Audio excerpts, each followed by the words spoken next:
인칭 대명사예요.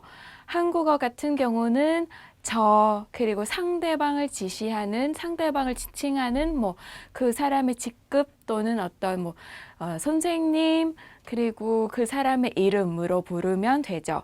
그리고 뭐 나 1인칭 같은 경우는 저 또는 나 이런 인칭 대명사들이 있는데 베트남어는 좀 더 복잡해요. 그리고 그냥 또이라는 표현 많이 들으셨죠? 그냥 베트남어에 관심이 있거나 베트남어 조금 들어보신 적이 있으면 또이라는 단어를 아마 아실 거예요. 그런데 베트남 사람들이 이 표현만 쓰지 않습니다. 다양한 표현들도 같이 쓰고 있는데 오히려 이 또이라는 표현보다 더 많은 표현을 사용하고 있습니다. 그리고 인칭 대명사는 복잡한데 모르면 어떻게 되겠죠? 인사도 제대로 못해요. 인사도 뭐 인사든 사과든 다 못해요. 제대로. 그리고 나는 무엇을 한다 완벽한 문장을 만들 때도 좀 어색한 문장을 만들 수밖에 없게 될 거예요. 그래서 여러분들이 인칭 대명사부터 학습하셔야 돼요. 1인칭 같은 경우는요.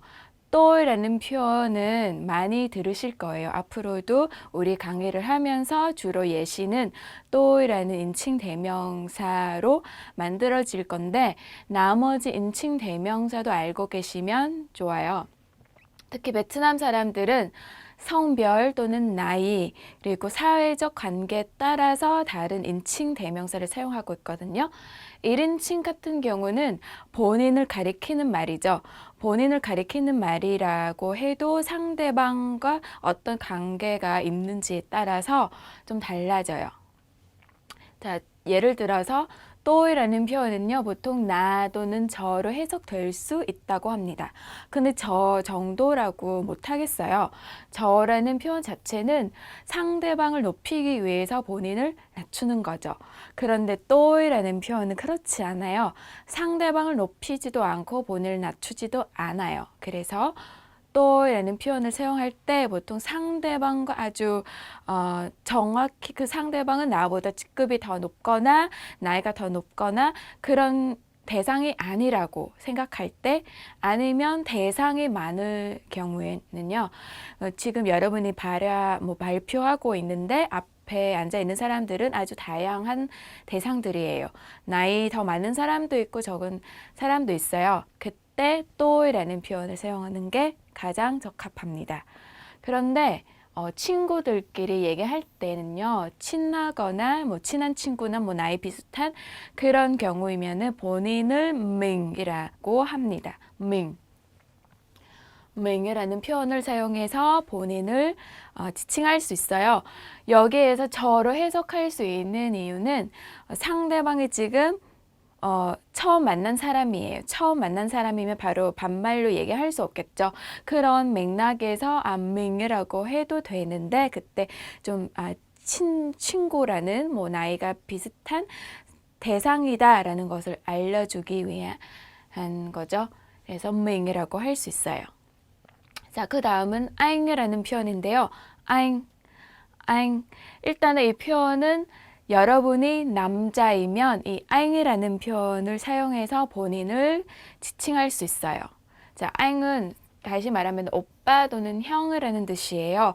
그래도 베트남 여자들은 처음 만난 사람도 아잉이라고 불려요. 그때 오빠? 라고 해석할 수 없겠죠. 그렇게 해석하면서 좀 이상하다고 생각하시면 안 돼요.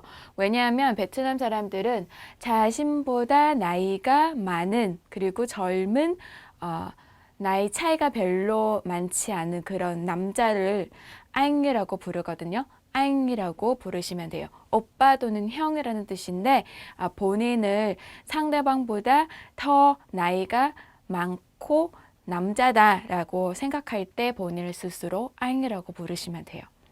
자, 반대로 여러분은 지금 여자예요. 여자고 자기보다 나이가 더 어린 어떤 사람을 만났어요. 그때 본인을 누나 또는 언니라고 부르시면 되죠. 그때 베트남 말로 찌라고 하시면 돼요.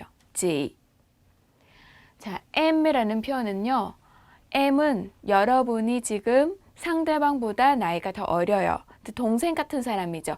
상대방이 지금 여러분보다 나이가 더 많아요. 차이는 별로 많지 않지만 여러분의 오빠, 형, 그리고 누나, 언니, 또래인 사람들, 그런 사람들 앞에서 본인을 M이라고 부르시면 돼요. M. 동생이라는 뜻이죠. 그때 친하면은 나로 해석하셔도 되고, 뭐 그냥 뭐 격식체 같은 경우에서는 저로 해석하셔도 돼요. 그 다음은 중또이하고 중따라는 표현인데요. 이거는 복수형이죠. 둘 다 우리, 한국말로 우리로 해석되는 표현인데요. 차이는 있어요. 중또이라고 할 때는 상대방이 포함되지 않아요. 여러분 회사 사람들, 여러분은 지금 회사 사람들이랑 같이 있어요. 지금 앞에 있는 상대방은 파트너사 사람들이에요. 그때 중도라고 하면은 상대방 사람들이 포함되지 않아요. 여러분 측만 얘기하는 거죠. 근데 반대로 중따라고 하시면 상대방도 포함되는 거예요. 상대방도 포함돼요. 뭐 중따 뭐 같이 하자라고 할 때 그때 우리 밥 같이 먹자. 우리 밥 먹자라고 할 때의 우리는 바로 중따예요. 근데 중도는 우리는 여러분들한테 이런 상품을 제공할 수 있다라고 할 때의 우리입니다. 구분하실 수 있죠? 자, 여기까지는 1인칭이에요. 1인칭. 네, 1인칭에서 또하고 밍은 항상 1인칭으로만 사용할 수 있고요. 중또하고 중따도 마찬가지예요. 이 네 가지 표현은 다른 인칭 대명사로 사용할 수 없어요. 항상 1인칭. 또하고 밍은 단수죠. 그리고 중또하고 중따는 복수형이에요. 이 차이만 알고 계시면 돼요.